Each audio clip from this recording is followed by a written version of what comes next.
intii gumaysigu jiray waxaa la yidhahday 1889 waxaa soo galay waddanka ingiriiska oo qabsaday waqooyiga 1836 koonfurta talyaaniga qabsaday gumaysigii waxaan oran jirnay Soomaali haddaan nahay shareecada waxaa noo diiday talyaaniga iyo ingiriiska Jabuutina Faransiiska noo diiday intii marka gumaysiga lagu hoos jiray waxaa lagu doodayay jabhadaan oo aan halgan baanu gobonimo doon baanu ahayn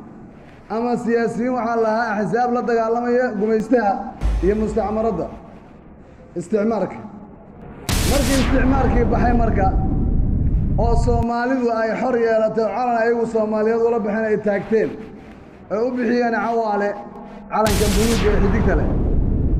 ayaan rabaa inaan ka soo bilaabo taariikhda Soomaalida intay xorta ahayd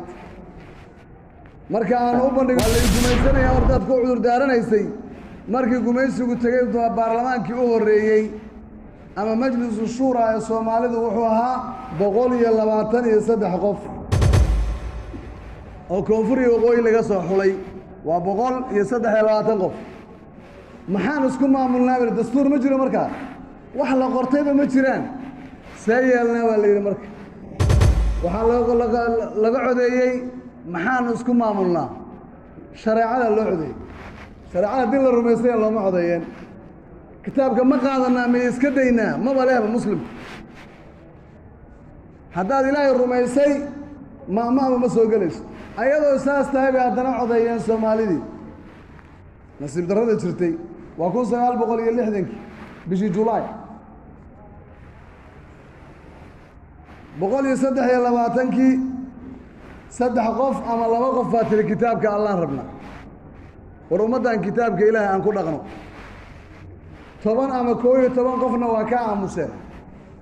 100 iyo inta kalena waxay yiraahdeen waa in la dejiyo dastuur madaniya adduunyada la qabsan kara taa macnaheedu waa maxay quraanku adduunka lama qabsan karay rumaysan yihiin waa dawladdii ugu horreysay Soomaali u istaagtay markaas cid kuma riixayn inay dastuur degsadaan iyagii xor ah isu yimid dawlad la aqoonsan yahay waxayna go'aan ku gaareen inay dastuur degsadaan kii Ilaahayna xagga iska dhigaan